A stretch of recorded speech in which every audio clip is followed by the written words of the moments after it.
আমরা যে রাত্রে ঘুমিয়ে ঘুমের ঘোরে কত কিছু স্বপ্ন দেখি। আমরা রাত্রে ঘুমিয়ে ঘুমের ঘোরে নানা রকম স্বপ্ন দেখি। এই স্বপ্নগুলো দেখবেন সকালে ঘুম থেকে ওঠার পরে আর মনে করতে পারছেন না। যে স্বপ্নগুলো দেখি তার বাস্তবতা আছে, কিন্তু মনে রাখা যায় না।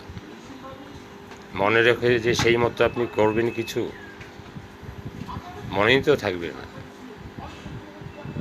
ওইটা সুপ্ত মন থেকে ওই স্বপ্নগুলো দেখা হয়।